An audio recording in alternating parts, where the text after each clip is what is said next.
De igual manera, quiero dar la bienvenida al magíster ingeniero civil Ronald Torres Callanaupa, magíster en ingeniería civil con más de 10 años de experiencia liderando proyectos de alto impacto en el sector público, especialista en gerencia, supervisión y ejecución de obras públicas, con de una destacada trayectoria en planificación estratégica, inversión pública y gestión administrativa y financiera. Su sólida formación académica incluye dos maestrías y una amplia gama de diplomados y cursos especializados en construcción y gestión. Líder visionario, comprometido con la excelencia técnica, la responsabilidad social y la innovación para garantizar resultados excepcionales en cada proyecto. Un ingeniero con alta experiencia, con bastante experiencia, que nos dará detalles, procesos y cómo desarrollar la gestión de costos. De igual manera, quiero dar el pase al magíster ingeniero Ronald para que pueda iniciar con este segundo día de este curso taller. Adelante, ingeniero. Buenas noches. Muchas gracias, ingeniero Marcelo, por el pase. De igual manera, agradecer al Centro de Investigación e Innovación Profesional por permitirme llevar a cabo este curso y compartir un poco de los conocimientos y experiencia que se tienen respecto a la gestión de costos y el manejo en la ejecución de proyectos. También, como no mencionar, al Colegio de Economistas del Perú, que está brindando el soporte para el presente curso y también brinda la posibilidad de certificarse, ¿no? Eh, Buenas noches a todos los presentes, ingenieros, arquitectos, administradores, economistas y demás profesionales. Bienvenidos al segundo día del curso. Espero que las, los conocimientos impartidos el día de ayer, más los que vamos a desarrollar el día de hoy, sean de mucha utilidad, ¿no? Sé que es un viernes por la noche, es un sacrificio poder dedicar algunas horas a capacitarse, a adquirir nuevas estrategias, nuevas herramientas, pero seguramente todo eso tiene que tener un beneficio, tiene que tener una recompensa. Y espero que esto se sucede en el presente proyecto, en el presente curso. Y vamos a compartir el festival. A ver, y comenzamos. Correcto. Listo.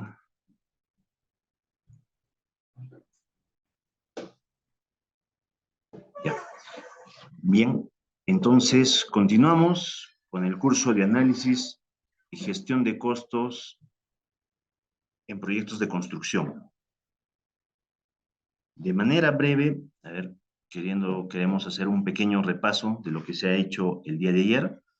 Pudimos definir lo que es un proyecto, vemos las cuatro características principales: temporalidad, el hecho de que es progresivo por ser en etapas, los recursos, innegablemente tiene que emplear recursos cualquier proyecto, y que responde a un propósito, a un fin. Luego tocamos el tema de la triple restricción, que es algo muy importante, ¿no?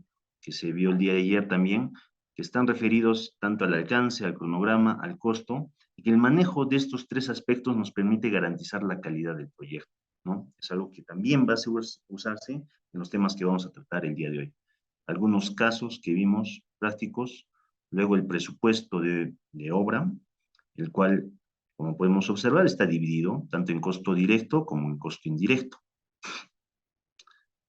Nos centramos a desarrollar lo que era el costo directo, ¿no? Que está compuesto por las partidas que son el alcance del proyecto. Estas partidas deben tener una unidad definida, un metrado y un costo unitario. Entonces, el metrado, como vimos, es una cuantificación de partidas, ¿no? Del trabajo que se va a ejecutar.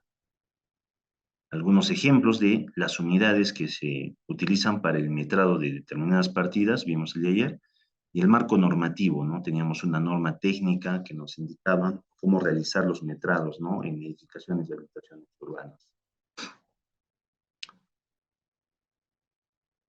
Luego veíamos algunos formatos, modelos a emplear, ¿no? Es una recomendación de cómo llevar un metrado que es la base es el primer paso para poder desarrollar de manera correcta un presupuesto.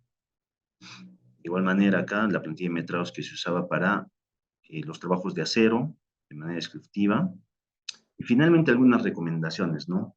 Entre las cuales se destacaba principalmente la última, que los metrados se deben realizar teniendo en mente que va a ser otra persona quien va a revisarlos o hacerles el seguimiento, ¿no? Mencionábamos el día de ayer que generalmente quien hace el proyecto, quien lo elabora, no necesariamente participa en la etapa de ejecución. Entonces, el profesional que vaya a ejecutar un proyecto elaborado por nosotros debe estar en la capacidad de poder entender, de poder determinar de dónde han salido los datos que se han consignado en la planilla de metrados para poder ejecutarlos. Luego vimos lo que era el análisis de precios unitarios, que es el costo que está asociado a una unidad específica de trabajo en un tiempo determinado. Teníamos algunos ejemplos y se desarrolló la forma como se obtiene estos valores, estos índices, cantidades unitarias de cada insumo, ¿no? Los costos unitarios. Luego tenemos los costos, bueno, los ejemplos, algunos modelos para poder determinar estos costos unitarios y principalmente el tema, ¿no? De que los desperdicios tienen que ir en el análisis de costo unitario, más no en los metrados. Los metrados son una cuantificación, si se quiere decir, exacta o lo más precisa posible. Sin embargo, en el análisis de costos, nosotros podemos incluir los desperdicios porque es una valoración meramente económica. Si se llegara a considerar algún desperdicio en el metrado, estaremos cometiendo un craso error porque ese metrado va a significar un costo que incluye mano de obra, incluye, como vemos, tal vez algunos equipos. Y no es así. El desperdicio es netamente el material. ¿Y se tiene que considerar? Sí se tiene que considerar para mantener el equilibrio económico de la obra. Algunos ejemplos de trabajos en los de que se ve más desperdicio y por ende merma el rendimiento del trabajo, ¿no? De igual manera, ¿no? La comparación entre dos actividades, tanto basado en elementos verticales de concreto y elementos horizontales. Y hasta ahí llegamos. Ahora, prácticamente con este tema, desarrollamos todo lo concerniente a los costos directos de un proyecto, de un presupuesto. Entonces pasamos a los costos indirectos.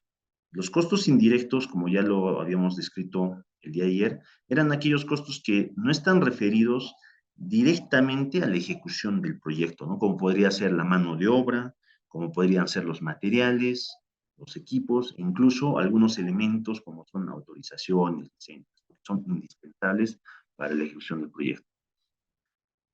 Entonces comenzamos.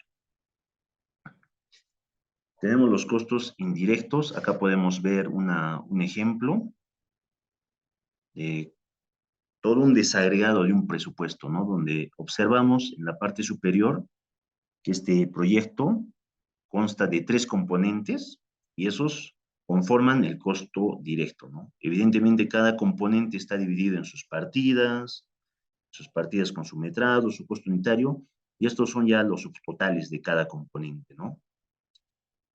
Y tenemos un total de costo directo que en este caso está ascendiendo a 8,5 millones.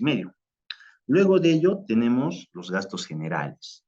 Y los gastos generales se divide de dos maneras. Gastos generales fijos, gastos generales variables. Gastos generales fijos, ¿por qué? Porque no dependen directamente del tiempo de ejecución, no están relacionados con el tiempo. Por ejemplo, ya lo habíamos mencionado, eran los gastos de la licitación, la elaboración de las propuestas, se realizan una vez, independientemente de si la obra dura un año y medio, 2 años. No son pagos únicos que se hacen al inicio. Los gastos variables ya también son, como su nombre le indica, varían, dependen del tiempo. Mientras más dura la obra, estos gastos variables van a incrementarse progresivamente, ¿no? Proporcionalmente al tiempo que se incremente. Y un ejemplo claro, el ejemplo más fácil es el personal profesional técnico administrativo. Si la obra dura un año, yo tengo presupuestado el salario para el residente, para el asistente técnico, el maestro, el administrador durante ese año. Si la obra se dilata 2 meses, tengo que yo garantizar ese tiempo adicional para ese personal. Se incrementa en 2 meses, ¿no? Ningún trabajador profesional va a estar sin percibir haber alguno, ¿no? En el proyecto. Y entre ellos, la suma de ambos hace el total de los gastos generales. Luego tenemos la utilidad, que básicamente es un porcentaje del costo directo, varía dependiendo del tipo de proyecto, la ubicación, factores que se toman en cuenta. Y finalmente, ya por un tema de convención, por simplicidad, por aplicación fórmula polinómica, el IGB se considera al final, ¿no? Y tenemos un subtotal de 12.900.000, ¿no? Casi 13 millones. Este monto representaría el costo de ejecución del proyecto tal cual. Es el costo con el cual uno debería licitar el proyecto, ¿no? El costo con el que una empresa, un constructor, un contratista se presentaría y en base a ese costo ejecutaría el proyecto. Pero el proyecto es más amplio y acá podemos observar que considera gastos de supervisión, gastos de liquidación de obra, que no es lo mismo que los gastos de la liquidación del contrato de ejecución de obra, como vamos a ver más adelante. También se consideran los gastos de elaboración del expediente técnico, gastos de seguimiento del proyecto, que puede ser gastos de seguimiento, a veces se le llama gastos de gestión del proyecto, que más que todo están vinculados a los gastos inherentes a la entidad que ha licitado el proyecto o está a cargo de su ejecución, ¿no? Y finalmente tenemos un concepto no muy reciente, tal vez, que es el control concurrente, ¿no? Y finalmente, el costo total del proyecto asciende a 15 millones. Entonces, acá tenemos que hacer una tingencia. Todo lo que corresponde a gastos generales, la utilidad, representaría el costo indirecto de la obra, de la ejecución física de la obra. Y este costo indirecto estaría bajo la administración de quien ejecuta la obra, ¿no? En una obra por contrata tendría que ser el contratista. Sin embargo, no es todo lo que considera un proyecto. El proyecto como tal, el costo indirecto tendría que ser los gastos generales, la utilidad, más todos los demás gastos que se han incluido en la parte inferior, ¿no? Supervisión, liquidación, elaboración de expediente técnico, seguimiento e incluso el control concurrente. Esto lo administra quién? Esto ya no lo administra el ejecutor del proyecto, tampoco el supervisor. El supervisor se centra en sus gastos de supervisión. Esto lo administra quién? La entidad. Entonces, es una diferencia. El costo directo es el mismo en ambos casos. Continuamos. Ingeniero, ¿y cómo sería en el caso de un proyecto que se ejecuta por administración directa, ¿no? Acá tenemos un ejemplo. Bueno, está en sentido horizontal porque este ya también está dividido de acuerdo a las específicas de gasto que se tienen en las entidades. Pero tenemos lo mismo, ¿no? Podemos ver, apreciar que tiene costo directo, gastos generales, ya no tenemos la utilidad, sino tenemos los gastos de inspección, porque cuando una obra es ejecutada por contrata, se contrata a un supervisor, ¿no? Que es una persona eh, particular que no pertenece necesariamente a la entidad y que se dedique exclusivamente a supervisar la ejecución de la obra. En cambio, el inspector no, el inspector es parte de la entidad, ¿no? Es la gran diferencia, pero las funciones son las mismas. Luego tenemos el costo de elaboración de expediente técnico, costo de evaluación del expediente técnico, también. En el caso de obras por contrata, también podría haber este ítem. El costo de la liquidación, nuevamente aparece, costos de transferencia, porque cuando se ejecutan proyectos de índole educativos, salud, muchas veces quien ejecuta no es al final quien termina administrando, ¿no?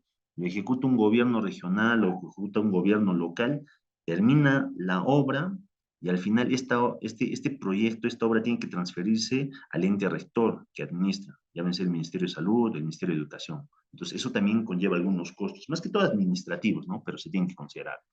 Algunos componentes de capacitación, cuando es necesario, cuando el proyecto lo amerita, y tenemos el costo final y también el control concurrente, ¿no?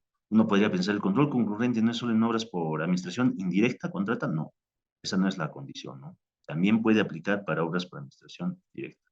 Y en este caso vemos Que el costo indirecto del proyecto es todo esto, ¿no? La suma desde gastos generales hasta el control concurrente. Entonces, ¿cómo se calculan los gastos generales? ¿No? ¿De qué depende? Depende de la envergadura del proyecto, depende del monto, del presupuesto. Vamos a ver dos ejemplos. Acá tenemos, mm, bueno, la plaza de armas de la ciudad de Cusco, mi ciudad natal, y en la imagen superior una losa, ¿no? Que se va a hacer como un pequeño complejo deportivo en una comunidad.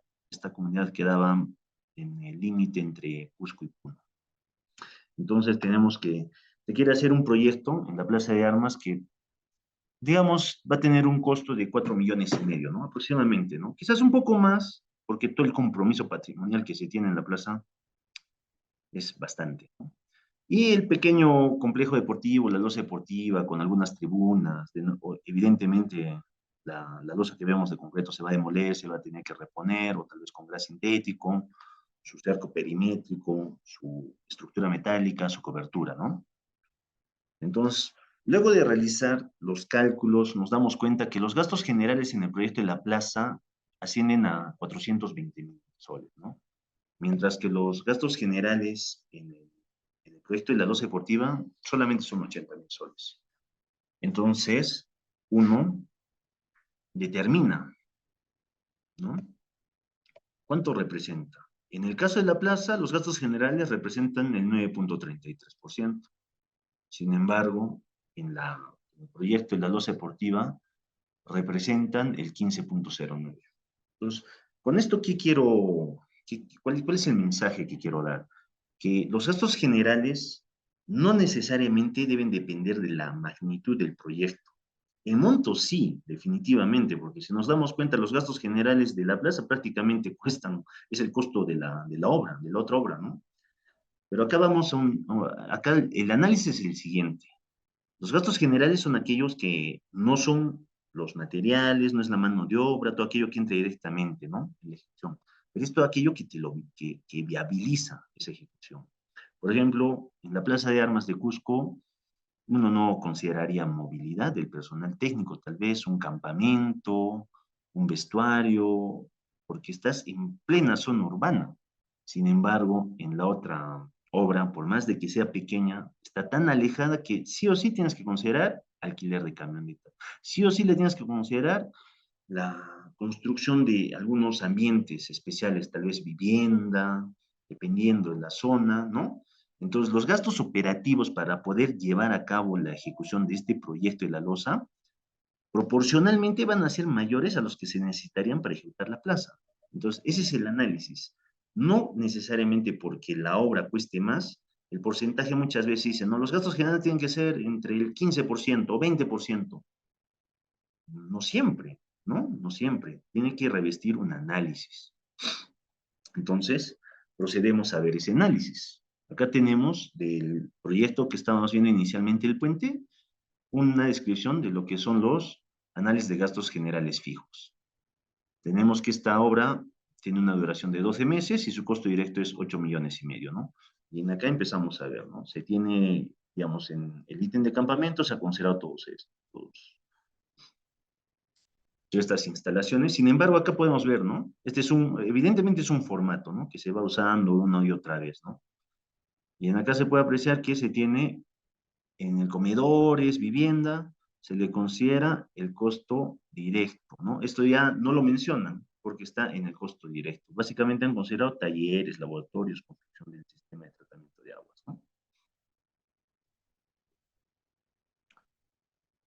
Posteriormente tenemos equipamiento, ¿no? Implementación de estos ambientes. Y esto sí lo han considerado acá, de cada uno de ellos, ¿no? De las oficinas, almacenes, comedores, la vivienda, todos ellos, ¿no?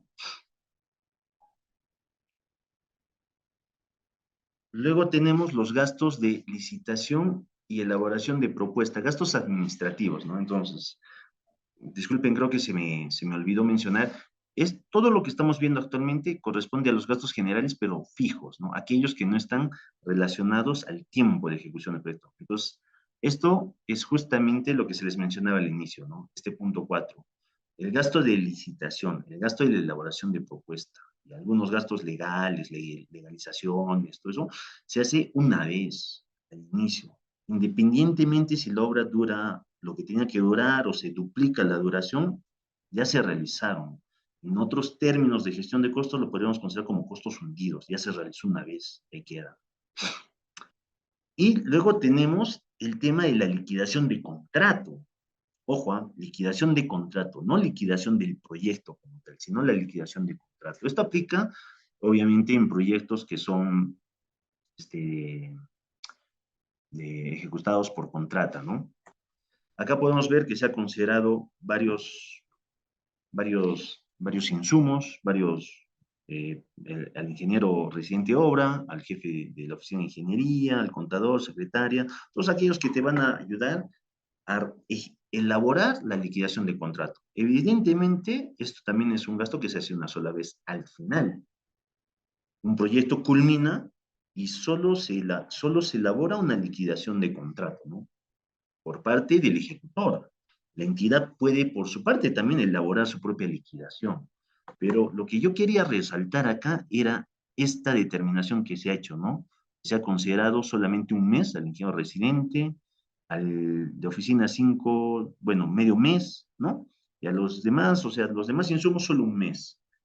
Pero uno tiene que poner la base legal y ver, ¿no? ¿Qué dice nuestro reglamento, la ley 3225, que fue aprobada mediante ese decreto, que sus modificatorias, ¿no? Que han venido, nos define qué es una liquidación de contrato. Una liquidación de contrato es un cálculo técnico efectuado bajo condiciones normativas y contractuales aplicables al contrato, que tiene como finalidad determinar el costo total del contrato y su saldo económico, que puede ser a favor del ejecutor o a favor de la entidad. Entonces, básicamente, al terminar la obra tienes que determinar el costo total, cuánto costó la obra. ¿Y qué nos dice el artículo 209 referido a esto? La liquidación del contrato de obra.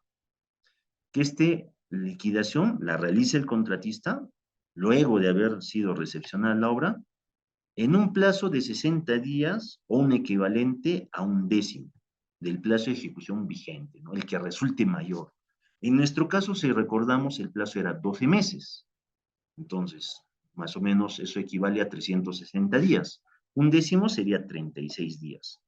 La norma te dice, ¿son 60 o 36 el que resulte mayor? Entonces, para nuestra liquidación, en este caso, ¿cuánto debería ser el plazo que se debió completar? 60, por lo menos 2 meses, porque la norma le permite emplear ese tiempo, pero en acá prácticamente está menos un mes el cálculo que se está realizando. Eso ya va en desmero, en perjuicio del ejecutor del proyecto. Continuamos.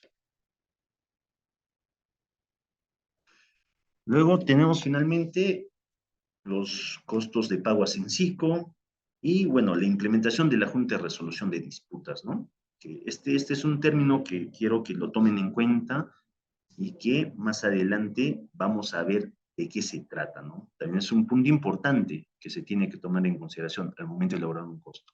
¿Por qué el pago de Sencico, ingenieros? El pago de Sencico está determinado que es de forma mensual. Es correcto, es de forma mensual, pero se realiza en forma mensual en proporción al pago total que ya está determinado. Entonces, en acá, ¿cuál es el pago total? El costo directo, entonces. Es como una amortización. Lo voy a pagar mensualmente, pero ya eso, el total del pago que va a realizar va a sumar siempre un porcentaje del costo directo que ya está determinado. Por eso lo que estamos considerando como un gasto general fijo. Bueno, acá justamente lo que les mencionaba de la implementación de la Junta de Resolución de Disputas. Ahora pasamos a ver lo que son los gastos generales variables, aquellos que sí dependen de la duración del tiempo. Más dura el proyecto, más voy a incurrir en estos gastos. Y como les mencionaba, lo principal, todo el personal técnico administrativo, el personal clave para ejecutar la obra, al ingeniero residente, el ingeniero de producción, el especialista de suelos, en metrados, responsable del control de calidad, el ingeniero de seguridad, maestro de obra, dibujante, auxiliar, tareador, vigías, etc. Pero acá hay un detalle. Evidentemente, La unidad es por meses, ¿no? Es por un mes, una planilla completa. Bueno, el número de personas va más referido a un factor de participación, ¿no? Hay profesionales que su participación no necesariamente tiene que ser al 100%. Por ejemplo, en este caso, al ingeniero de estructuras, ¿no? Al ingeniero de estructuras se le pone una participación del 50%, y de igual manera, por ejemplo, en acá veíamos el arqueólogo. Sabemos que el arqueólogo nos ayuda durante la ejecución de la obra a ver, a llevar el plan de monitoreo arqueológico, ¿no? Dependiendo de la modalidad, ¿no? Según el reglamento. Y él solo debe participar durante el tiempo que se ejecuta movimiento de tierras. ¿Qué quiere decir? Si yo estoy haciendo un puente y ya salí de la cimentación, ya estoy en subestructura, o peor, en superestructura, ya no debería contar con el arqueólogo. Entonces, acá justamente viene eso, ¿no? Se le pone 3 meses porque para este puente de más o menos 60 metros lineal, 60 metros de luz, se consideraba que las partidas referidas a movimiento de tierras, que es lo primero con lo que se inicia, iban a durar 3 meses, de acuerdo al cronograma. Entonces, eso es el tiempo que se le ha considerado a este profesional, ¿no? Sin embargo, el residente, el ingeniero de seguridad, tienen que estar de manera permanente, ¿no? O el maestro, por ejemplo, el maestro de obra. No se le puede dar un porcentaje de participación al maestro de obra, ¿no? Continuamos. Tenemos también gastos al personal de administración, el administrador de obra, un contador, asistente administrativo, encargados de almacén, limpieza en campamento, de equipo mecánico también, ¿no? Se puede considerar, ingenieros mecánicos cuando hay empleo de maquinaria. En acá, como les decía, ¿no? Es un formato, entonces, dependiendo de la obra que se va a ejecutar, algunos de estos conceptos se consideran y otros no. Por ejemplo, en este caso, el ingeniero mecánico responsable de planta de asfalto, no, su participación es cero, no le suben al presupuesto. Sin embargo, si el proyecto fuera de una ejecución de una carretera a nivel de justamente carpeta asfáltica, sí debería estar considerado, ¿no? Entonces, ahí viene el análisis. Varía de acuerdo a la tipología del proyecto y también sus características. Luego tenemos también equipos que a veces no han sido incluidos, laboratorio de suelos, laboratorio de concreto, asfalto, algunas impresoras. Los vehículos, como le decía, el ejemplo, en la zona urbana, tal vez no necesite la camioneta para el desplazamiento, pero en una zona alejada, sin esa, sin esa movilidad, realmente no se va a poder llevar una buena gestión del proyecto, porque se tiene que trasladar materiales, se tiene que trasladar personal técnico para dar soluciones, tienen que tener el equipo a disponibilidad y durante todo el tiempo de la ejecución de la obra. Luego tenemos luego tenemos la transporte, bueno, algunos gastos de transporte del personal profesional, los EPPs del personal técnico. ¿Esto por qué? Porque es un gasto variable, porque se renueva, ¿no? Al igual que el EPP del personal obrero, el personal técnico también sufre desgaste. Tal vez no en la misma, en la misma proporción, ¿no? Con la misma rapidez, pero siempre sufre un desgaste y dependiendo de la duración del proyecto, se considera su renovación. Finalmente, esto que yo resalto acá de color rojo, costos socioambientales, ¿no? Referidos al programa de mitigación, monitoreo, en este caso tenemos programas de asuntos ambientales, emisión del informe final del PMA y gastos administrativos ante, bueno, la institución, el Ministerio de Cultura, ¿no? Para el Plan de Monitoreo Arqueológico, autorizaciones. Pero estos costos considerados acá en el numeral 8 deberían ir a los gastos generales fijos. No es correcto que estén dentro de los gastos generales variables, por lo que ya se les mencionó, que se realizan una sola vez. Por ejemplo, la emisión del informe final del PMA, se termina los trabajos de excavación y el arqueólogo a cargo realiza el informe final una sola vez. Entonces, no es correcto que estén en los gastos generales variables donde tiene Estos, se entiende, están vinculados al tiempo. Acá, por eso, la observación. Continuamos, tenemos servicios varios, ¿no? Materiales, digamos, útiles de escritorio.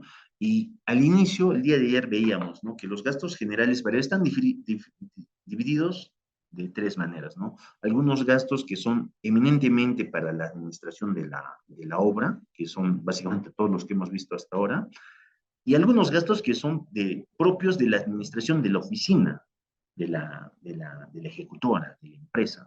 Por ejemplo, al gerente, al coordinador, al auxiliar, la secretaria.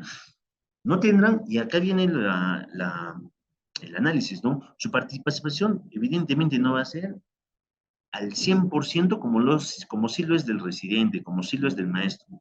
Pero se considera un porcentaje porque sus actividades van vinculadas a ellos, ¿no? El gerente de obra participa, va a las reuniones, apoya con el tema logístico, la cadena de abastecimiento. Entonces, realiza acciones que contribuyen a que la obra se ejecute. De igual manera, el coordinador. Entonces, estos gastos se consideran dentro de los gastos generales variables. Perdón. Finalmente, los gastos financieros, ¿no? Cartas fianzas, ¿no? Gastos bancarios. ¿Por qué las cartas fianzas, no? Porque si bien es cierto, la carta fianza, por definición, tanto de fiel cumplimiento, de adelantos, ¿no? Cuando se pide adelanto directo, adelanto de materiales, estos tienen que estar vigentes, tienen una vigencia. Tienen que estar vigentes, incluso, según norma, hasta la consentimiento de la liquidación, ¿no? Pero ya, desde el momento que hablamos de que tienen que tener una vigencia, significa que están referidos a un tiempo, tienen una vigencia hasta, pongámosle el caso, hasta culminar la obra. Si la obra se prolonga, la vigencia la tienen que renovar. Entonces, cumple con el requisito de que depende del tiempo. Entonces, se consideran los gastos generales variables. Y bueno, finalmente los seguros también, ¿no? Seguro del trabajo, seguro de vida, seguro contra todo riesgo CAR. Y así obtenemos que nuestros gastos generales variables son 1.593.319.82. Entonces, vemos que todos estos gastos que hemos hecho nosotros, al final nos han servido para determinar los montos que vimos al inicio. Todos estos montos. Entonces, el trabajo es ese. Hago todo el desagregado de los gastos, diferencio fijos de variables, obtengo el monto que representan y recién se calcula el porcentaje respecto al costo total directo. Entonces, primero se hace el trabajo analítico y después el porcentaje es una consecuencia. Por eso les ponía el ejemplo, ¿no? Entre la plaza y la losa aquí. No es que yo calzo, ya tomo como regla los costos generales, gastos generales son 15%. Y le aplico 15%, me sale un monto y ya, ahí lo tengo que cuadrar como sea. No, es al revés. Entonces, continuamos. ¿Por qué es importante todo este tema de evaluar cómo se elabora un gasto general? Vamos a ver un caso reciente, algo que ha sucedido, ¿no? Tenemos acá un pronunciamiento del Tribunal de Contrataciones del Estado, la resolución 3690. Esto es del 15 de septiembre del año pasado nomás, ¿no? Bueno, la sumilla indica, ¿no? Tratándose de ejecución de consultoría, la entidad rechaza ofertas que se encuentran por debajo del 90% del valor referencial, lo que excede más del 10%. Bueno, según esta sumilla no tiene nada que ver con lo que estamos viendo, ¿no? Pero en realidad la consulta era otra. ¿Qué pasó en este caso, en este proceso? Indicaba, ¿no? El comité de selección evaluó correctamente una oferta de un consorcio adjudicatario, pues refiere que su oferta no debió ser admitida al incumplir con lo establecido en los términos de referencia y las bases integradas. O sea, las bases habían considerado una regla que tenía que cumplir los presupuestos que formulaban los que se presentaban, los postores. ¿Qué decía esta regla? La estructura del presupuesto ofertado deberá indicar porcentajes e indicar la fecha de presupuesto. Bueno, está bien. A la fecha de presentación de su oferta. Asimismo, los gastos generales fijos y variables propuestos por el postor en ningún caso será menor al 90% de los gastos generales en concordancia con el expediente técnico y según lo establecido en la normativa vigente de contrataciones vigente. ¿Qué quiere decir? El expediente técnico aprobado tenía un desagregado de gastos fijos y variables que salían un monto y que las propuestas que elaboraban los postores que se presentaban en este procedimiento de selección no podían estar por debajo del 90%, ¿no? Pero es correcto eso, dice el tribunal, su pronunciamiento. Acá, al respecto, cabe mencionar que contrariamente a lo manifestado por el impugnante, la exigencia de los porcentajes de los gastos generales sí transgreden la libertad de concurrencia y competencia, toda vez que además de no tener amparo legal, configura una transgresión al derecho constitucional de libertad de la empresa, por el cual los postores son libres de ofertar el monto que consideren pertinente y determinar el monto al que asciende sus gastos generales.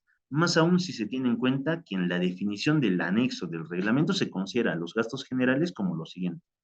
Son aquellos costos indirectos que el contratista efectúa para la ejecución de la prestación a su cargo, derivados de su propia actividad empresarial, por lo que no pueden ser incluidos dentro de las partidas de las obras o los costos directos del servicio. Entonces, en acá prácticamente dice, los postores son los responsables de plantear los gastos generales. Entonces, amerita realizar todo el análisis que hemos visto. No basta con ver, o sea, si queremos que los gastos generales sean los correctos, primero, el que elabora, los que son de parte de la entidad, tienen que hacerlo de manera correcta.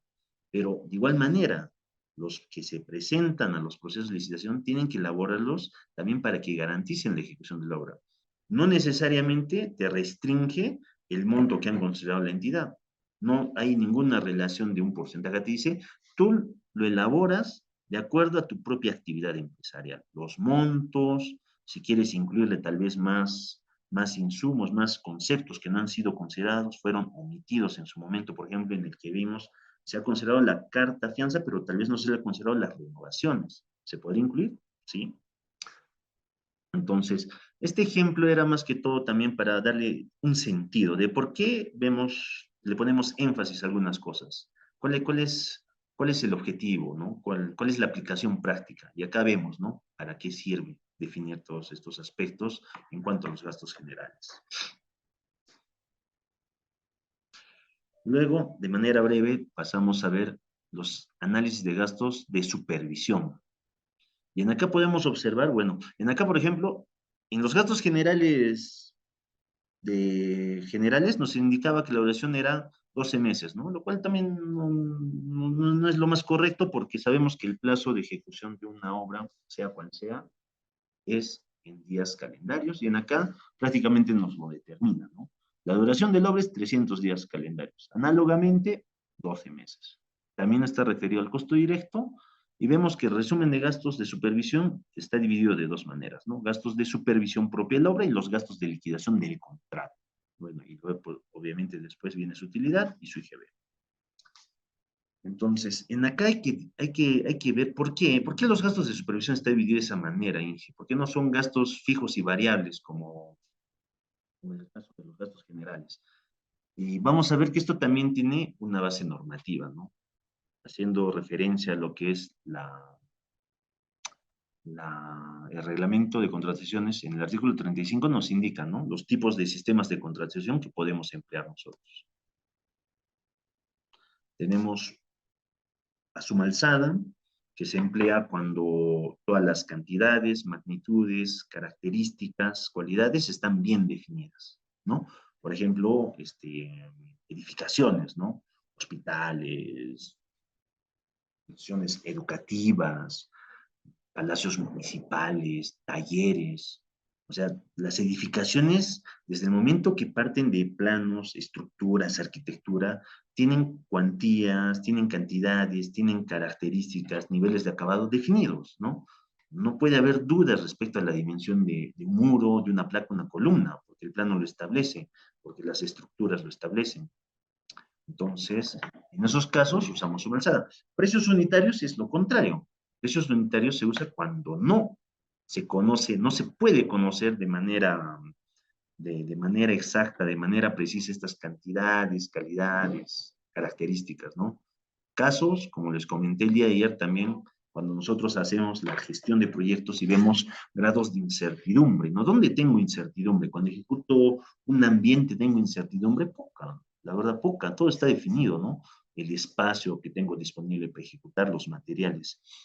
Pero cuando hago excavaciones, cuando hago excavaciones masivas, una apertura de una carretera, un sistema de saneamiento, un sistema de riego eh, que tengo que tender tubería kilómetros de kilómetros, yo puedo considerar en ahí un volumen de material que va a salir, ¿no? Que se va a tener que excavar. Pero el tipo de material no va a ser posible determinarlo con tanta precisión porque uno no sabe realmente, hasta ahora no se sabe, qué se va a encontrar debajo. Vas a encontrar roca fija, roca suelta, en qué cantidad. Entonces, eso genera que te varíe los metrados. Entonces, en estos casos, lo más recomendable es usar el sistema de precios unitarios. Luego tenemos un esquema mixto que combina, ¿no? Puede combinar los tipos de sistemas que tenemos. Y finalmente tenemos el tema de tarifas, ¿no? El tema de sistema de tarifas, que es el que se recomienda y se aplica a la supervisión de obras. ¿Qué es tarifas, no? La definición es esta, ¿no? Tarifas es aplicable para las contrataciones de consultoría en general y consultoría de obra, ¿no? La supervisión es una consultoría de obra, así está definido. Cuando no puede conocerse con precisión el tiempo de prestación del servicio. En este caso, el postor formula su oferta proponiendo tarifas en base al tiempo estimado o referencial para la ejecución de la prestación contenido en los documentos y se valoriza en relación a su ejecución real. Los pagos se realizan en tarifas. Las tarifas incluyen costos directos, cargas sociales, tributos, gastos generales y utilidades. Acá vemos entonces. ¿Por qué la supervisión, ingeniero? No lo entiendo. ¿Por qué la supervisión me dice que no se puede conocer con precisión el tiempo de prestación del servicio? Si la obra dura 360 días, pues correcto. Eso es según el expediente técnico. Pero, ¿quién está a cargo de la ejecución? ¿El supervisor? No. El supervisor está para verificar, para hacer cumplir las características. ¿Pero quién ejecuta? El contratista. Y si el contratista lo acaba en 300 días, ¿hará falta que el supervisor esté en los 360 días? Ya no. El supervisor va a acompañar la ejecución mientras el contratista no termine la obra. Y también pasa en el sentido contrario. Si la obra demora ya no 360, 400 días, la supervisión solo va a acompañar los 360 días porque así lo establecía su contrato. No, se le va a tener que hacer una extensión para que pueda acompañar, para que pueda supervisar la obra los 400 días. Entonces, el contrato de la supervisión es un contrato vinculado al contrato de la ejecución. Depende del ejecutor. Si no hay ejecutor, no hay supervisión. Entonces, por eso dice que no se puede conocer con precisión, ¿no? A pesar de que la obra sí tiene una duración determinada, pero esta puede sufrir variaciones. Entonces, acá vemos que los gastos de supervisión están definidos por tarifas, por lo que ya se les ha mencionado. Sin embargo, los gastos de liquidación de contrato, la liquidación contrato se hace, como se les ha mencionado, una vez, ¿no? Y lo hemos visto anteriormente, ¿no? Que al contratista le das un décimo del plazo, 60 días, ¿no? Se hace una vez. Entonces, no podría yo pedir los gastos de liquidación con el sistema de tarifas, porque sería contraproducente, ¿no? Mientras más dura la obra, no voy a tener más liquidaciones de contrato. Entonces, por eso se divide de esta manera, ¿no? La supervisión, tarifas, porque el tiempo puede ser más, puede ser menos. Generalmente es más, ¿no? Generalmente es más.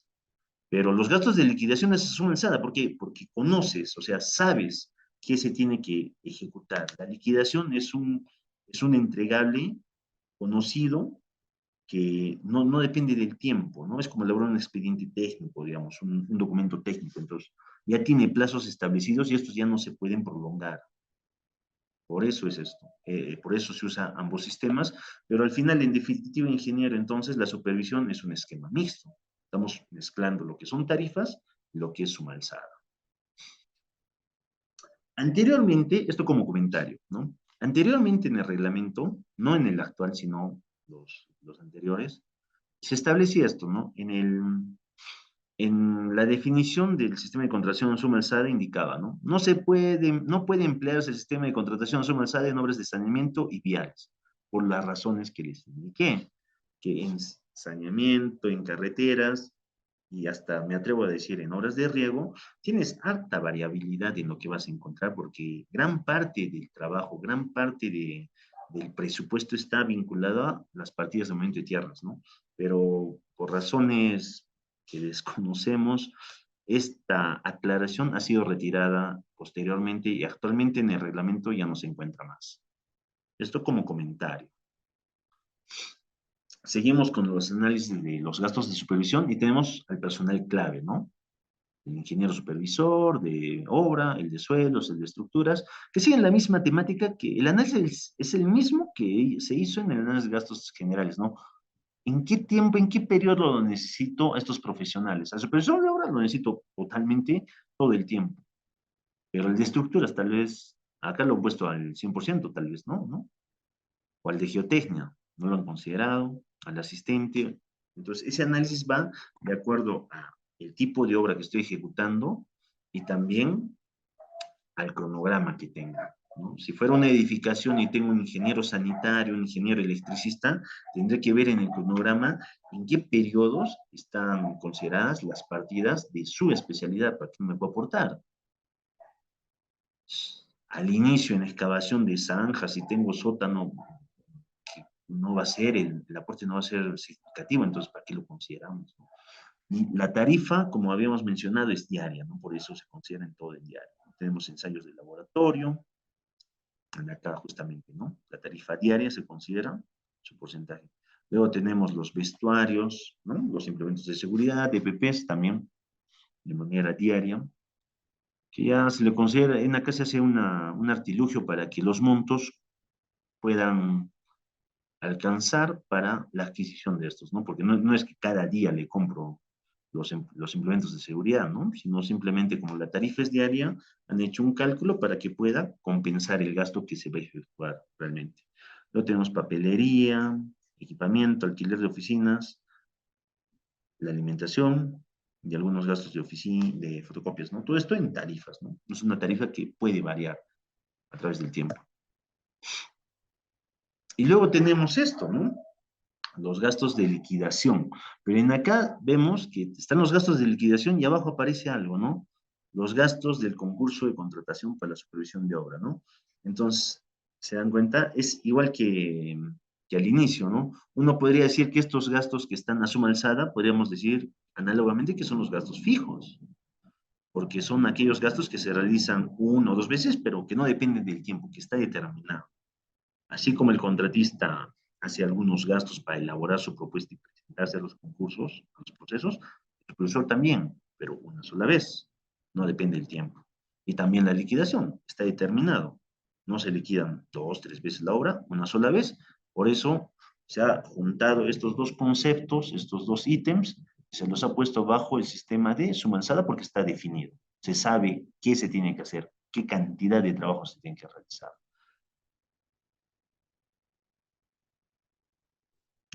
Luego tenemos el análisis de gastos de seguimiento del proyecto. Y en acá quería indicar, ¿por qué los gastos de seguimiento, como les mencionaba, bueno, no les he puesto la totalidad, pero están vinculados más que todo a los gastos de gestión del proyecto que realiza la propia entidad, ¿no? La propia entidad también tiene la posibilidad, está facultado para hacerle un seguimiento, ¿no? Sin intervenir directamente en la ejecución del proyecto, ¿no? Nadie de la entidad está autorizado para anotar en el cuaderno de obra, como si lo está el residente o el supervisor o el director. Pero el gerente, el jefe, el director de proyectos de obra puede ir a la obra, dar recomendaciones, apuntar tal vez en el cuaderno de visitas. Hay una participación. Puede haber un economista por parte de la entidad que coadyuva a llenar los formatos que te piden de seguimiento de proyectos. Entonces, esos gastitos se consideran en gastos de seguimiento. En algunos proyectos lo van a encontrar como gastos de gestión, ¿no? Es justamente eso, es la gestión, pero de todo el proyecto.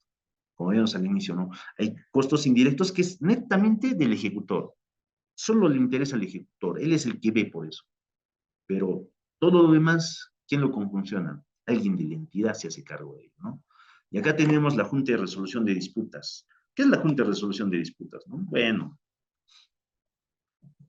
en los proyectos a veces se generan ciertas controversias, ¿no? Hay puntos sobre los cuales no hay una determinación común por parte del ejecutor, por parte de la supervisión, y hasta a veces la entidad, ¿no? A veces se tienen tres posturas distintas respecto a un determinado aspecto del proyecto, una ampliación de plazo, una necesidad de una modificación, qué sé yo. Entonces, cuando se genera eso, se dice que hay una controversia en la obra, ¿no?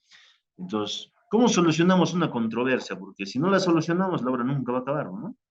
Entonces, el reglamento te dice que cuando se presenta una controversia, tú puedes, anteriormente te decía, ¿no? Tú puedes optar por dos caminos, ¿no? Podías optar por una conciliación, que es como un trato directo, o por un arbitraje donde un tercero, que es el tribunal, determina y falla, le puede dar la razón al contratista, le puede dar la razón a la entidad, o también no le da razón a ninguno y determina de una manera distinta.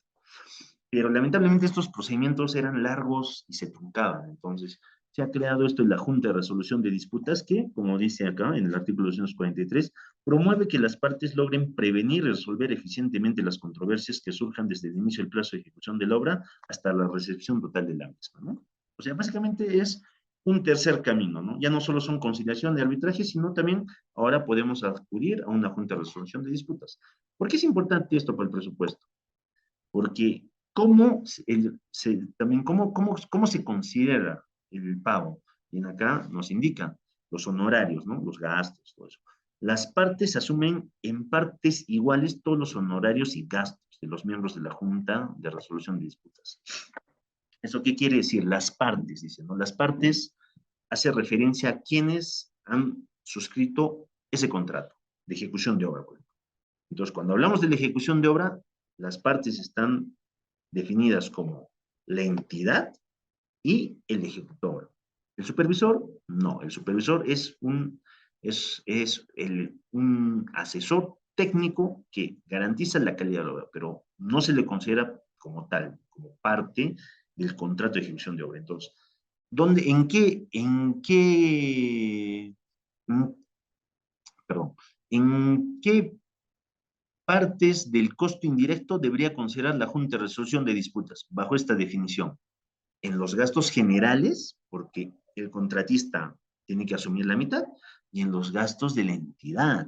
Por eso aquí está, gastos de seguimiento del proyecto y le han puesto la Junta de Resolución de Disputas. Y esto hay que tener mucho cuidado, porque muchas veces se ha visto que los gastos generales del seguimiento, o perdón, de la Junta de Disputas, se le considera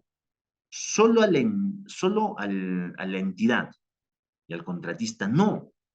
Entonces, si lo van a implementar, después el contratista, ¿de dónde obtiene ese presupuesto? Estaría mal, o sea, se habría aplicado mal el concepto.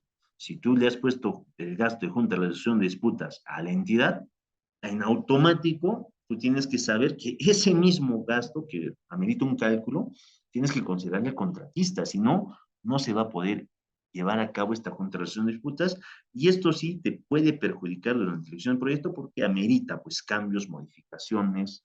El contratista, bueno, si dudo que un contratista pueda asumir el costo de su bolsillo, ¿no? Entonces va a solicitar necesariamente la modificación. Entonces se tiene que tener cuidado con este aspecto. Luego tenemos otro que había aparecido al final, ¿no? Que vimos que era el análisis de gastos de control concurrente. Entonces, en este análisis de gastos de control concurrente, que también es relativamente reciente, son gastos que están más que todo a cargo de la Contraloría General de la República, ¿no? Entonces, hay una definición de gastos de control concurrente y en qué caso se aplica o cómo se determina eso, ¿no? Entonces, nos vamos a la fuente, ¿no? Se tiene la ley 31, 35, 358, perdón, ley que establece medidas para la expansión del control concurrente, ¿no? Y te determina. Bueno, este no es necesario leerlo todo, sino simplemente que esto está referido a la ejecución de inversiones, que incluye las obras públicas cuyos montos superen los 10 millones. Eso es lo que nos interesa. Si el presupuesto de ejecución supera los 10 millones, tienes que considerar.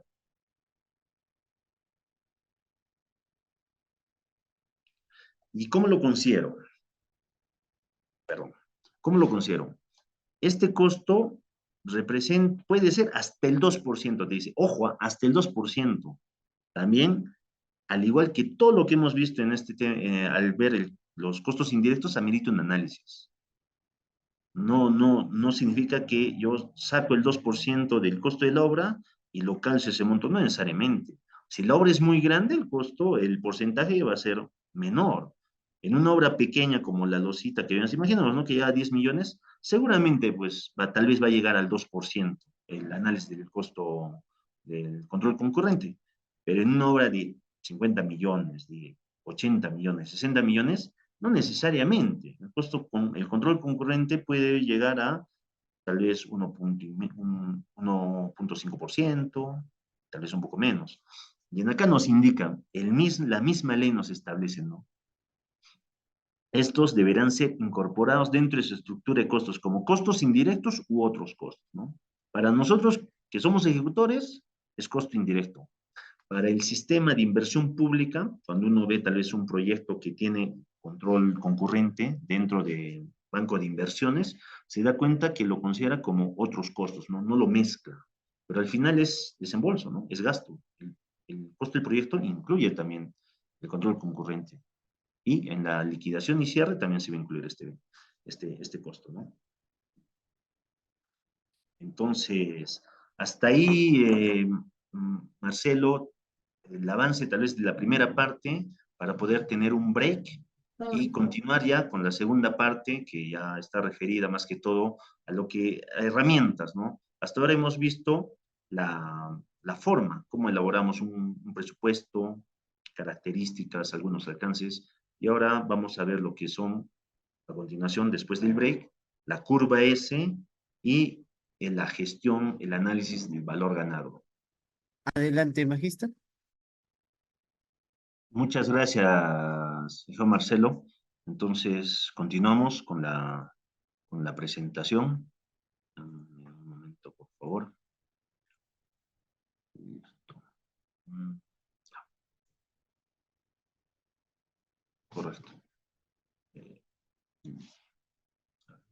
ya, listo. Entonces, ya hemos determinado la mayor parte de lo que compone un presupuesto desde el costo directo, metrados, análisis de costos unitarios, la determinación de las partidas, los costos indirectos también. Y ahora este, viene, como se diría, lo mejor para el final. Las herramientas que son necesarias, que se pueden aplicar para la gestión de costos, ¿no? Primero, quiero hacerles un pequeño ejercicio, ¿no? Imaginen que se nos ofrece dos empleos, un empleo A y un empleo B. El empleo A nos indica que nos va a hacer un pago semanal de 3.200 soles. Y el empleo B va a ser un pago mensual de 2.500 soles. Marcelo, ¿me confirmas por favor si se escucha bien? Porque ha comenzado a llover y creo que está habiendo un poco de ruido. Sí, se escucha perfectamente, ingeniero. Correcto. Entonces, ¿me permiten un momento, por favor?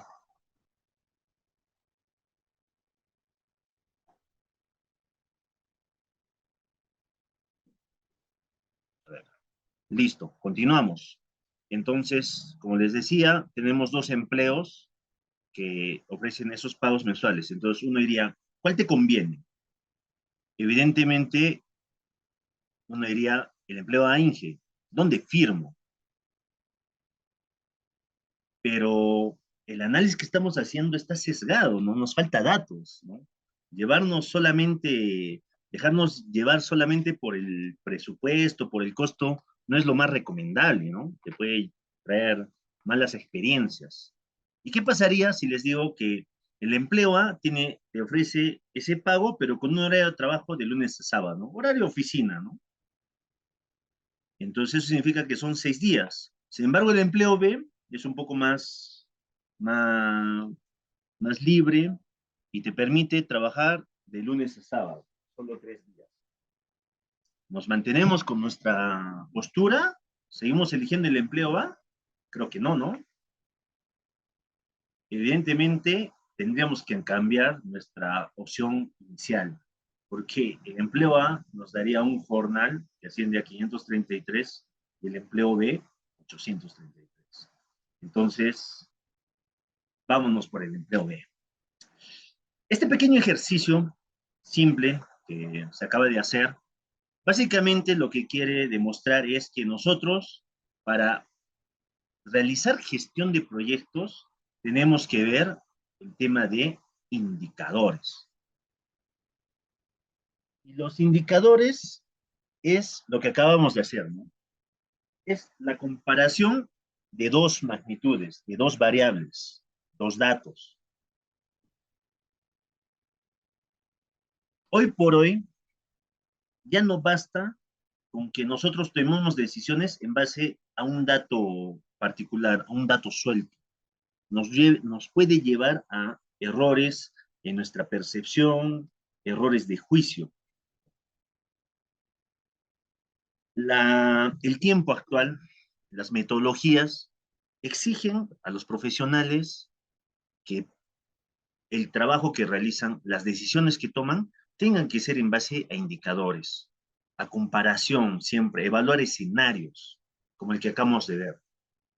Entonces, pasamos a la aplicación de esos indicadores, ¿no? Primero vamos a ver qué es la curva S. Y podemos observar que la curva S es una herramienta visual que permite identificar tendencias y tomar decisiones basadas en datos para asegurar que los proyectos se mantengan en el camino correcto. Generalmente presenta la evolución, perdón, en ahí se fue el término, la evolución de una variable en el tiempo, ¿no? Por lo general. No necesariamente, por lo general es por el tiempo, pero pueden ser dos variables distintas. Y su nombre se debe evidentemente a que el gráfico adopta la forma de la letra S, ¿no? Entonces, acá tenemos, digamos, la representación de barras de lo que vendría a ser un avance mensual, ¿no? De un proyecto cualquiera, ¿no? Yo tengo costos, desembolsos, avances físicos, la variable que ustedes deseen, por meses. Enero, febrero, varía.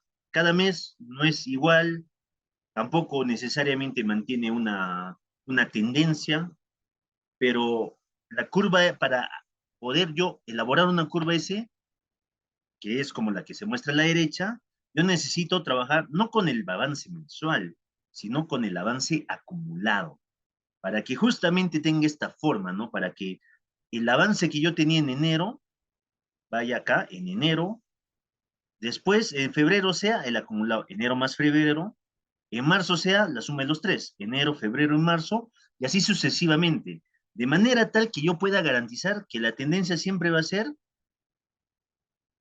ascendente. ¿Hasta dónde?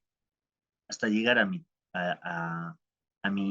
techo, a mi tope. En este caso, si hablamos de obra, nuestro techo sería el presupuesto. Entonces, si yo sumo mes a mes cada valorización, me sale el presupuesto. Y si yo elaboro la curva S tomando en cuenta un avance acumulado, el último valor va a ser el 100%, ¿no? Entonces, en acá observamos otro, ¿por qué se hace ese análisis, no? Observamos un diagrama de barras y, donde lo de azul es lo programado y lo amarillo lo ejecutado. Entonces, ¿sería correcto que a nosotros nos hagan una calificación en base a un mes? Por ejemplo, ¿no? Yo me pongo el mes de mayo. ¿Mayo? Sí, mayo. Donde vemos que yo tenía programado la barrita azul arriba y lamentablemente llegué abajo, ¿no? Entonces podría entrar un gerente de obra, tal vez en junio, ver el dato de mayo y decir, ingeniero, ¿sabe? tiene que mejorar, tiene que cambiar, ¿no? Si no, no vamos a seguir, no va a poder continuar. Pero él está obviando que en los primeros meses, tanto en enero, febrero, marzo, el avance ha estado por encima de lo programado. Y tal vez, bueno, el ejemplo no sea, pero tal vez al mes de mayo, a pesar de que yo he ejecutado por debajo de lo programado, tal vez me mantengo en estado mantengo la obra adelantada, ¿no? Entonces, el análisis que quería compartirles es el siguiente, ¿no? Imaginemos que nosotros somos un director técnico en equipo. A nosotros no nos gustaría que juzguen nuestra labor por un partido, ¿no? Hemos perdido un partido y ya, ¿saben qué? Despide al director técnico. Salvo ser el clásico, tal vez, ¿no? Pero por un partido no. A ti te tienen que evaluar por la temporada, cómo te ha ido, si has logrado el objetivo, si has logrado estar en el primer lugar, o lo has salvado de la baja, qué sé yo. Pero esa es la tendencia. No puedes evaluar un punto específico en el tiempo, así a ciegas, ¿no? Sin comparar con nada. No sería correcto. Entonces, la curva S justamente te ayuda a eso, ¿no? Que tú evalúes no solamente el punto, digamos, en este caso el mes de mayo, sino también el desempeño que has tenido hasta ese mes. Entonces, ¿por qué nosotros ejecutamos este tema, ¿no? De el avance acumulado, ¿no? ¿Por qué se realiza? Bueno, como les iba mencionando, la condición para que podamos calificar una obra si está atrasada o adelantada es básicamente comparar la valorización acumulada ejecutada versus la valorización acumulada programada. Entonces, simplemente para que quede claro de que siempre hablamos de acumulados en ambos casos. Pasamos a la gestión del valor ganado, ¿no? EVM, por sus siglas en inglés, Earned Value Management. Es la gestión del valor ganado. Es una técnica de gestión de proyectos que permite controlar la ejecución a través del alcance, presupuesto y cronograma. ¿Les suena? Claro que sí. Es la triple restricción que vimos al inicio, el día de ayer. El alcance, presupuesto, costo y el cronograma de ejecución de un proyecto. Esta técnica nos proporciona un enfoque para medir el desempeño al comparar la cantidad de trabajo que ya se completó en un momento dado, el avance real, con la estimación realizada antes del comienzo del proyecto, ¿no? El avance planificado, permitiendo evaluar tendencias para formular pronósticos. Acá podemos ver el marco conceptual de la gestión del valor ganado, ¿no? Tenemos el alcance, el EDT, que es el esquema de desglose, de estructura y desglose de trabajo, básicamente el alcance, las partidas, todo lo que debe componer nuestro proyecto. El cronograma, que bueno, podemos ver acá un diagrama de barras con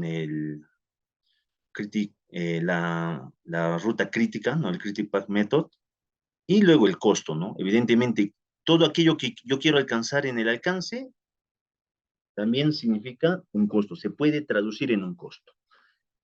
Y cuando yo conjunciono estos tres elementos, obtengo una línea base de medición de rendimiento, que, como ya se les mencionó, justamente para eso se usa la curva S, para poder, mediante el empleo de la valorización acumulada, la evaluación acumulada, obtener esta línea base de medición, que es una curva S, ¿no? Tenemos que saber para la gestión del valor ganado algunos conceptos básicos, los cuales son determinar una línea base de medición de desempeño, ¿no? Un PMB, Performance Measures Baseline. Luego tenemos un valor planificado, un Planet Value, PV, ¿no? Siempre sus siglas en inglés por la metodología. ¿Qué es el valor planificado? Es el presupuesto autorizado que se ha asignado al trabajo programado a la fecha. Luego tenemos el costo real, Actual Cost, ¿no? Sus siglas AC, que es el costo real. Es el cálculo de los costos incurridos en completar el trabajo durante un periodo de tiempo específico. Finalmente tenemos el valor ganado, Earned Value, EV, es lo que nos interesa, ¿no? Es, es el trabajo realizado, completado, expresado en términos del presupuesto autorizado, ¿no? Ahorita lo van a entender, ahorita. Mm, Vamos a dar algunos ejemplos sencillos para que puedan todos comprender estos conceptos. Y finalmente tenemos el presupuesto hasta la conclusión, ¿no? Budget at completion, BAC. Ese básicamente representa el valor planificado total, ¿no? Entonces, acá podemos ver, tenemos 5 conceptos distintos, ¿no? La línea base de medición del desempeño, el valor planificado, costo real, valor ganado y presupuesto hasta la conclusión.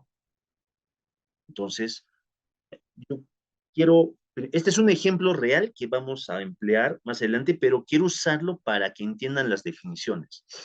Este es el cronograma valorizado de un proyecto que duraba 4 meses, 120 días. Inició, como pueden apreciar, en noviembre del 2021 y era un proyecto de una ejecución de un reservorio para cosecha de aguas, ¿no? Entonces, uno ve, ingeniero, pero en acá no está correlativo. O sea, me dice que han estado noviembre, diciembre y de ahí pasa marzo. Sí, porque es un ejemplo real, porque el proyecto estuvo paralizado los meses de enero y febrero por el tema de las lluvias, ¿no? Que actualmente también ha comenzado a llover donde me encuentro, ya estamos en la temporalidad, ¿no? De las lluvias, entonces paralizó y reinició en marzo, ¿no? Entonces, pero igual se cumplieron los 4 meses, ¿no? Según lo que está programado. Entonces, el valor planificado lo tenemos acá, ¿no? El valor planificado, como verán, es alterna, ¿no? No necesariamente cada mes yo tengo que valorizar más que el anterior. Acá al inicio se valorizaba un monto de 121,000, luego en el segundo mes, llamémosle, era un poco menos, luego se incrementaba significativamente y tenía un monto menor para culminar el proyecto en los 4 meses. Este valor planificado, ¿qué cosa es, ingeniero? El cronograma valorizado del expediente técnico. De ahí lo saco. En el cronograma valorizado sabemos que tenemos mes a mes determinado cuánto yo tengo que ejecutar, traducido en presupuesto. Entonces, este valor planificado es eso. Lo obtengo del cronograma valorizado. Ahora, cuando yo sumo todos los montos de los 4 meses que duraba la ejecución del proyecto, ¿qué obtengo? El presupuesto a la culminación, el BAC, que en este caso es casi 1,000,000, ¿no? 983,000 soles. Entonces, ya tenemos dos valores acá, el PB y el BAC. Luego tengo el costo real, AC. Y en acá, evidentemente, los montos son distintos. ¿Qué es el costo real? La ejecución financiera. En los colegas, compañeros que se encuentran inmersos tal vez en proyectos por administración directa, tienen claramente definido este concepto. ¿Por qué? Porque cuando se presentan los informes mensuales de la ejecución de los proyectos, presentan la ejecución financiera, el gasto que ha representado, ¿no? Que no necesariamente coincide con lo que vamos a ver ahora, que es el valor ganado. ¿Qué es el valor ganado? Es mi valorización física, es lo que yo realmente he ejecutado. Entonces, continuando con lo que les indicaba, cuando uno presenta en administración directa, uno presenta estos dos. Presento una evaluación física y también una ejecución financiera, un manifiesto de gastos, un auxiliar estándar, bueno, recibe muchos términos, ¿no? Entonces, veo ambos conceptos. En el caso de obras por contrata, Inge, ¿varía? No varía, sino que el ejecutor te presenta obviamente el cronograma valorizado, que es dato del expediente técnico, pero solo te presenta la valorización física. Y la ejecución financiera ya no es un dato público, sino es algo que lo administra internamente la empresa, ¿no? Que no llega a la entidad porque la empresa es la que evalúa cuánto realmente está gastando en ejecutar la obra. Al final, a la empresa se le paga según su valorización, ¿verdad? Sí. En la administración directa no, porque la evaluación física y la ejecución financiera van distintos. Por eso, cuando se liquida técnica y financieramente esos proyectos. Entonces, acá podemos ver ya que tenemos 4 datos. el cronograma valorizado, la ejecución financiera, que es costo real, y la valoración física, que es el valor ganado. Y el presupuesto total, que es el VAR, acá. ¿Qué nos estaría faltando? Perdón, determinar la línea base. Y en este caso, lo estamos determinando como el cuarto mes, por un tema de simplicidad para ver, o sea, ¿cuál fue el estado del proyecto al cuarto mes cuando se supone, según lo planificado, debía concluir? Y vemos acá. La curva S de costos del proyecto, ¿no? Podemos apreciar que, como hemos visto, es una curva S que compara dos variables, dos aspectos del proyecto, el costo versus el tiempo. Y acá podemos ver que nuestra línea base es esta de acá, ¿no? Esta de acá, que representa la curva S producto de utilizar el cronograma valorizado del proyecto. Es lo que he planificado. Luego tengo una curva del costo actual y una curva del valor ganado, ¿no? Usando la misma metodología, como lo vamos a ver de algún momento. Entonces, yo necesito hacer, el análisis necesita algo más. Yo necesito hacer el análisis en un momento. No es lo mismo hacer el análisis al primer mes, al segundo mes, al tercer mes, al cuarto mes. Las tendencias van cambiando. Algunos meses son más favorables, algunos meses son menos favorables. Entonces, por eso acá se ve como una pequeña línea.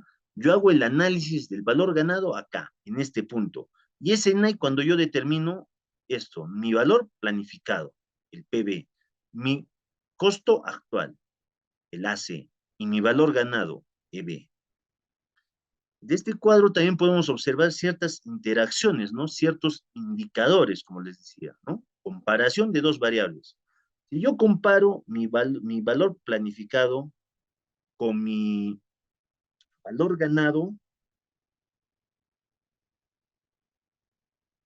¿qué tengo? Una variación del cronograma, ¿no? Estoy, como les he indicado, ¿no? El valor ganado es la valorización y el valor planificado es lo que yo tenía inicialmente establecido en el presupuesto.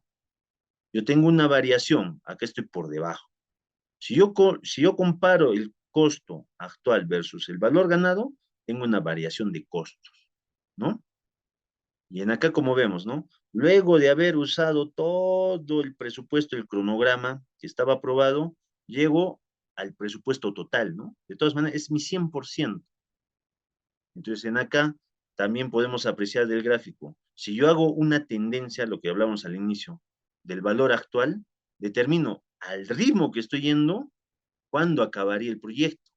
Entonces, lamentablemente acá se ve un desfase, yo voy a acabar con una variación del costo y una variación del tiempo, lo cual se quiere evitar. Se quiere tomar decisiones para poder corregirlas oportunamente. Entonces, nosotros tenemos acá la curva S del proyecto según el cronograma inicial, ¿no? Esta, esta es la curva S del proyecto que se les mencionó de 4 meses, ¿no? Acá vemos noviembre, diciembre, marzo y abril. Entonces podemos apreciar la línea azul, perdón, es el valor planificado, según el expediente técnico, cómo debía ejecutar el proyecto.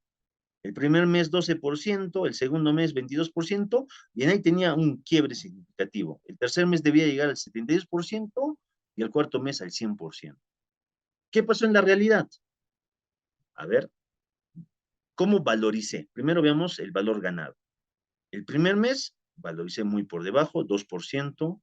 El segundo mes hubo una pequeña recuperación, llegué al 19%, pero el tercer mes cuando tenía que despegar, lamentablemente no se dio, solo valorizó el 44%, y el quinto mes ya sí fue más catastrófico porque tampoco el incremento fue significativo y se alejó demasiado de la meta que era el 100%.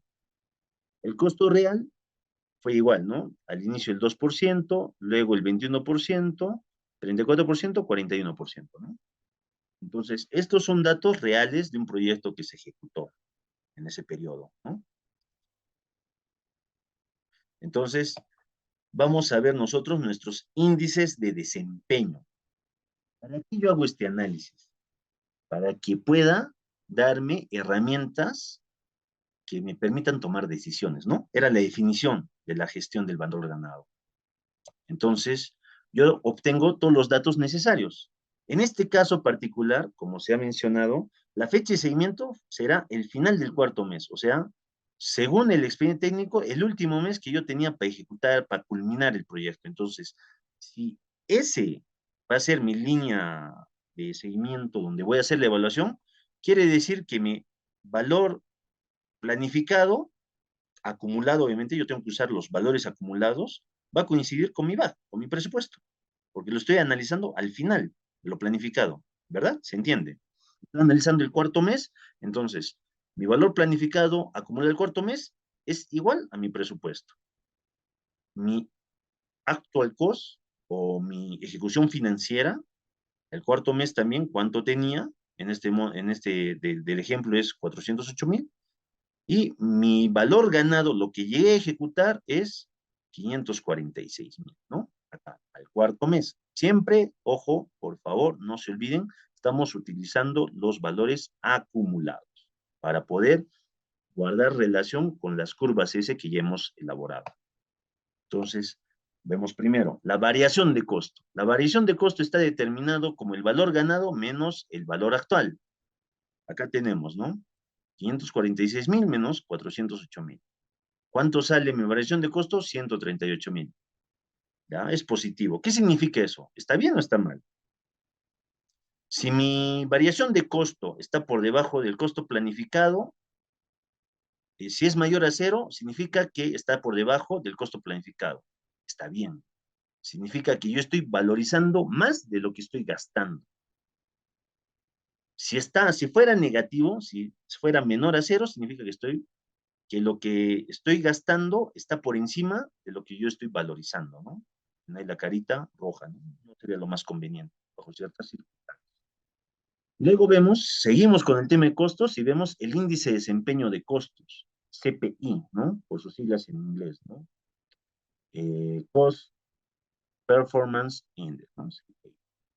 El CPI es el valor ganado entre el costo actual. El CPI en este caso nos resulta 1,34. ¿Estamos bien o estamos mal? Si el CPI es mayor que 1, entonces está por debajo del costo planificado, tal cual. Si el CPI es mayor a 1, está por encima del costo, perdón, menor de 0, está por encima del costo.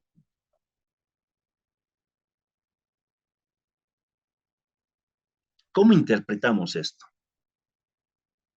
La variación de costos positiva nos indica que el proyecto va bien en cuanto al costo, ¿no?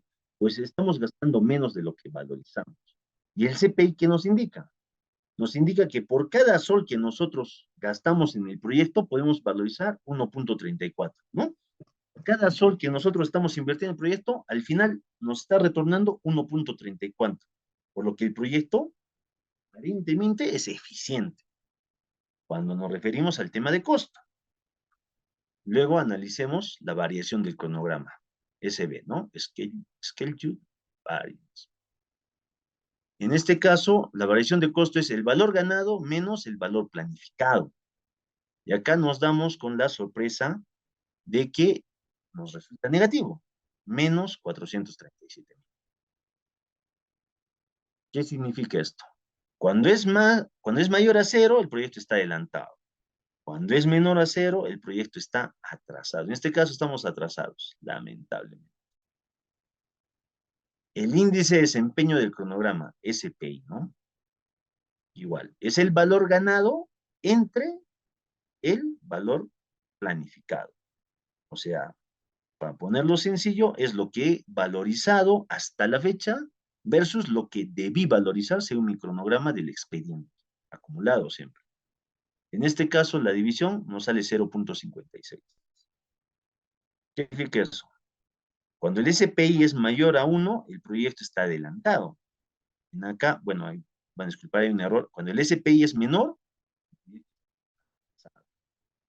¿qué interpretación le podemos dar?